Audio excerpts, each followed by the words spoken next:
Kushera. Or perhaps I should say, good next, and welcome back to Cosmic Radio. I'm Jera-19, currently monitoring the deep space chronometer, seeking out where fate meets physics in a crushing embrace. Tonight, we examine an astronomical structure that does not merely obey causality, but imposes it. The zero-sum loop.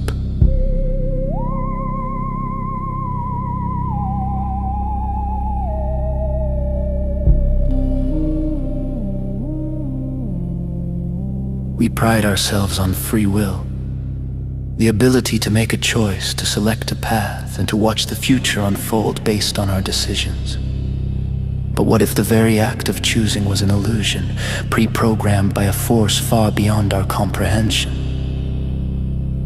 This is the grim reality faced by the Deep Space Research Vessel, the Event Horizon, a long-range exploratory craft sent to study a rare gravitational anomaly far outside the Milky Way's galactic plane. The anomaly wasn't a black hole or a neutron star.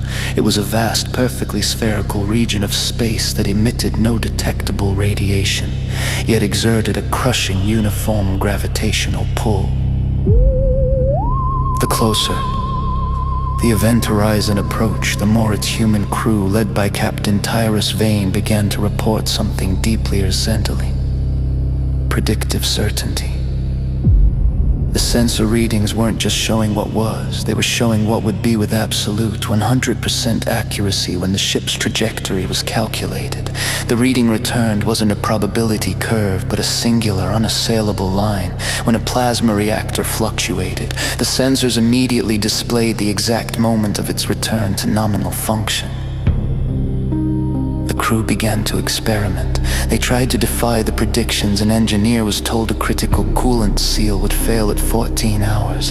He preemptively replaced the seal at 13 and 14. The brand new seal, having suffered no wear, failed instantly and completely. The future, as predicted, was enforced. This region of space, dubbed the zero-sum loop, seemed to operate under a fundamental principle. For every potential outcome, the only allowed resolution was the one that led back to the pre-established state. It wasn't that the future was foreseen, it was that the future was fixed. The loop's presence actively cancelled out any other possibility. The crew wasn't traveling through space, they were traveling through a corridor of guaranteed destiny. The sighs now joined by a frustrated, whispered question also looping. Captain Vane, increasingly desperate, theorized that the zero-sum loop was a natural cosmic boundary, a region where the universe corrected chaotic possibility by imposing mathematical order. The gravity wasn't pulling the ship, it was pulling events towards their single, inevitable conclusion. The crew's breakdown was chronicled in the final log entries, knowing every action was futile and every fate sealed. Their will evaporated. Why eat if the sensors guaranteed the exact moment of your next hunger pang? Why speak if the sensors already recorded the conversation you were about to have? They were operating purely on instinct and reflex, their sentience smothered by the certainty of the loop. The final transmission from the Event Horizon was found embedded in an automated ping. It was Captain Vane's voice, calm or resigned. He was describing the ship's preordained course, a slow, decade-long drift in the absolute gravitational center of the loop. He didn't try to stop it. He simply narrated the inevitable.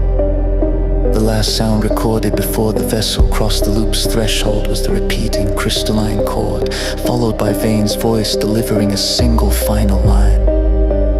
I know what I will say next, but I cannot choose otherwise. Then, the signal cut, not with a bang, but with a sudden, perfect silence, as if the entire existence of the ship was simply clipped from the timeline. Its destiny fulfilled.